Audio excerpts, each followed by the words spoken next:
বন্ধুগণ, আসিয়া সহ সারা দেশে হত্যা, ধর্ষণ, নিপীড়নের বিচার এবং ব্যর্থ স্বরাষ্ট্র উপদেষ্টাকে অপসারণের দাবিতে আজকে বাংলাদেশ ছাত্র ইউনিয়ন, বাংলাদেশ যুব ইউনিয়ন, সমাজতান্ত্রিক ছাত্র ফ্রন্ট, বাংলাদেশ উদীচী শিল্পী গোষ্ঠী, চারণ সাংস্কৃতিক কেন্দ্র, বাংলাদেশ ক্ষেত মজুর সমিতি, কেন্দ্রীয় খেলাঘর আসর, সমাজতান্ত্রিক মহিলা ফোরাম সহ অপরাপর সংগঠনের ডাকে এই কেন্দ্রীয় শহীদ মিনারে আমাদের যে বিক্ষোভ সমাবেশ এবং বিক্ষোভ সমাবেশ পরবর্তী যে গণমিছিল, সেই গণমিছিলে অংশগ্রহণ করবার জন্য আপনাদের সকলকে আমরা এই সমাবেশের পক্ষ থেকে বিপ্লবী শুভেচ্ছা ও অভিবাদন জানাই। সংগ্রামী বন্ধুগণ, আমরা 11 তারিখ মশাল মিছিল করে আজকের এই কর্মসূচির আমরা ঘোষণা করেছিলাম, কিন্তু আমরা দেখেছি যে আমরা কর্মসূচি ঘোষণা করবার পর থেকে একটি উগ্রবাদী গোষ্ঠী আমাদের এই কর্মসূচিকে নস্যাৎ করবার জন্য, আমাদের এই ধর্ষণ বিরোধী আন্দোলনকে ভিন্ন কাজে প্রবাহিত করবার জন্য তারা নানা ধরনের চক্রান্ত করে আসছে।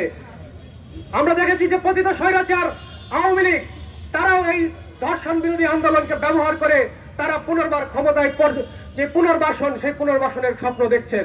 আমরা আজকের এই সমাবেশ থেকে আমরা সেই উগ্রবাদী গোষ্ঠী এবং পতিত স্বৈরাচার আওয়ামী লীগ সরকারের প্রতি হুঁশিয়ারি উচ্চারণ করে বলতে চাই, ধর্ষণ বিরোধী গণ আন্দোলনকে ব্যবহার করে আপনাদের যে মনোবাসনা, সেই মনোবাসনা বাংলার ছাত্র সমাজ, বাংলার যুব সমাজ, বাংলাদেশের প্রগতিশীল ব্যক্তিবর্গ কোনোভাবেই সেটি পূরণ হতে দেবে না। সংগ্রামী বন্ধুগণ, আপনারা আমাদের যে আজকের এই সমাবেশের যে লিখিত বক্তব্য, সেই লিখিত বক্তব্য আপনারা শুনেছেন। আমাদের যে দাবি দেওয়া, সেই দাবি দেওয়া আপনারা জেনেছেন। গত 7 মাসই নয়, আমরা সেই আওয়ামী লীগ সরকার সহ বিগত সময়েও সেই হত্যা, ধর্ষণের যে বিচার, যে ধর্ষণের ঘটনা ঘটেছে, যে হত্যার ঘটনা ঘটেছে, গুমের ঘটনা ঘটেছে, সেইগুলোর আমরা সুষ্ঠু বিচার চাই। আজকের এই সমাবেশ থেকে আমরা সকল হত্যাকাণ্ড, ধর্ষণ, নিপীড়নের বিচার আমরা দাবি করছি। সাগররুনি হত্যাকাণ্ডের বিচার এখনো পর্যন্ত আমরা পাই নাই। বারংবার সেই চার্জশিট জমা দেওয়ার তারিখ পিছিয়েছে, কিন্তু ন্যায় বিচার এখনো পর্যন্ত প্রতিষ্ঠা হয় নাই। আমরা দেখেছি যে ক্যান্টনমেন্টে তনুকে হত্যা করা হয়েছে। আফসানা ছাত্র ইউনিয়নের সাবেক নেতা, তাকে ধর্ষণ করে হত্যা করেছিল ছাত্রলীগের নেতারা। সেই তেজগাঁও কলেজের সভাপতি রবিন, সেই ঘটনার বিচারও আমরা এখনো পর্যন্ত পাই নাই। আমরা দেখেছি বসুন্ধরা গ্রুপের যে এমডি আনবির কর্তৃক মুনিয়া হত্যা, সেই বিচারও কিন্তু আমরা এখনো পর্যন্ত পাই নাই।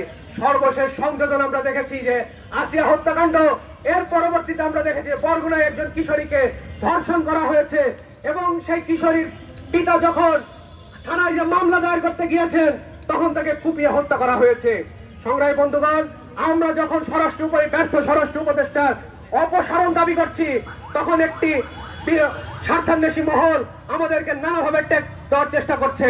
আমরা নাকি আওয়ামী লীগকে পুনর্বাসনের জন্য মাঠে নেমেছি, কিন্তু আমরা দেখছি যে তাদের সেই উগ্রবাদী যে গোষ্ঠী, তারা বিভিন্ন জায়গায় বলে বেড়াচ্ছেন যে ফ্যাসিস্টের ভাস্কর্য ভাঙার জন্য তারা নাকি 10 লাখ টাকা করে সেটেলমেন্ট করছেন। আজকে আমরা বলতে চাই, এই যে মব সন্ত্রাস চলছে 5ই আগস্টের পর থেকে, সেই মব সন্ত্রাস বন্ধ করতে হবে।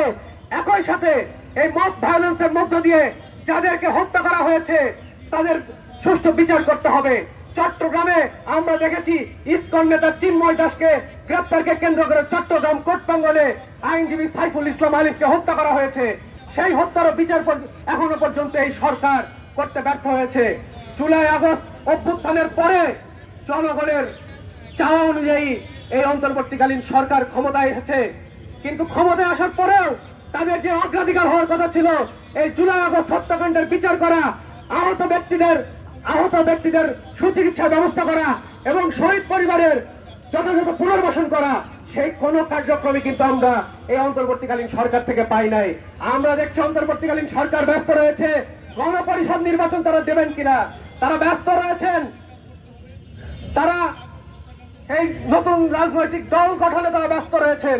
কিন্তু জনগণের যে আকাঙ্ক্ষা, সেই যে পতিত স্বৈরাচার আওয়ামী লীগের নেতাকর্মী যারা এই হত্যাকাণ্ডে জড়িত ছিল, যে সকল প্রশাসনের যে সকল ব্যক্তি এই হত্যাকাণ্ডে জড়িত ছিল, তাদের যে বিচার, সেই বিচার এখনো পর্যন্ত তারা করতে ব্যর্থ হয়েছেন।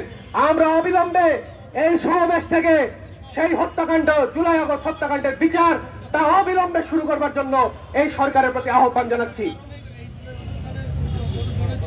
আমরা আগামী দিনে আমাদের যে দাবি দেওয়া, সেই দাবি দেওয়া যদি মেনে নেওয়া না হয়, আগামী দিনে আমরা দুর্বার গণ আন্দোলন গড়ে তুলব। আগামীতে আমরা সারা বাংলাদেশে এবং ঢাকা শহরে বিভিন্ন পয়েন্টে আমাদের বিক্ষোভ সমাবেশ আয়োজিত হবে। আজকে এখানে আমরা দেখছি যে আমাদের এই সমাবেশকে কেন্দ্র করে একটি বিশৃঙ্খল পরিস্থিতি তৈরির চেষ্টা করা হচ্ছে। আমাদেরকে গতকাল থেকে গোয়েন্দা সংস্থা থেকে বারবার করে ফোন দিয়ে বলা হয়েছে আমরা যেন এই কর্মসূচি পালন সংক্ষেপ করি, পালন না করি। আমরা বলতে চাই, ভয়ভীতি দেখিয়ে, হামলার ভয় দেখিয়ে আমাদের দমিয়ে রাখা যাবে না। সংগ্রামী বন্ধুগণ, আজকে আমাদের যে সমাবেশ, সেই সমাবেশ থেকে আমরা দাবি জানাই অবিলম্বে জুলাই আগস্ট হত্যাকাণ্ডের বিচার করতে হবে। অবিলম্বে মব ভায়োলেন্সে যারা নিহত হয়েছেন তাদের বিচার করতে হবে। আওয়ামী লীগ আমল থেকে এই অন্তর্বর্তীকারী সরকার আমলে যে হত্যা খুন ধর্ষণের ঘটনা ঘটেছে তার যথাযথ বিচার করতে হবে। সংগ্রামী বন্ধুগণ, আমরা আগামী দিনে আমাদের লড়াই সংগ্রাম আরো দুর্বার গতিতে এগিয়ে নিয়ে যাব এবং আগামী দিনে আপনাদের মধ্য দিয়ে আমাদের যে আন্দোলন, সেই আন্দোলন আমরা দেশবাসীর কাছে, সেই আন্দোলনের সংবাদ আমরা দেশবাসীর কাছে পৌঁছে দেব। এবং সেই লড়াইয়ে আপনারা সকলে আমাদের পাশে থাকবেন, এই আশাবাদ ব্যক্ত করে আজকের সমাবেশ আমরা এখানে শেষ করছি। এবং আমাদের দেশের সার্বিক পরিস্থিতি বিবেচনায় আমাদের যে গণমিছিল হওয়ার কথা ছিল শহীদ মিনার থেকে টিএসসি পর্যন্ত, সেই গণমিছিল আজকে আমরা এখানে সেই গণমিছিল আমরা স্থগিত করে আমাদের সমাবেশ আমরা এখানে সমাপ্ত ঘোষণা করছি। সকলকে ধন্যবাদ।